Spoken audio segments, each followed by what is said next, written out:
If you want to create an event in calendar on Samsung Galaxy S26 Ultra, then first of all we need to go to the calendar. So let's open it.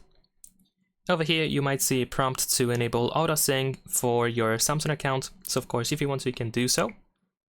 We can, for example, tap on any of these days that we have in the calendar, and then you can use the plus button at the bottom of the screen. Of course, you can still change the date if needed, but first we have the title. So we can set up the title. We can also use an emoji and a color. We can choose to make the event last a whole day. If it's not enabled, then of course you can choose the time when it starts and when it ends. I mean the event, of course.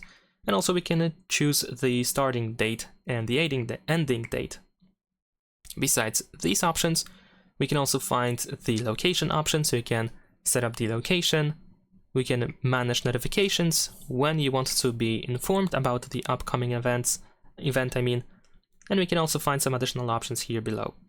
Once you set everything up, just choose the save button at the bottom of the screen, and that is pretty much it. Leave a like and subscribe.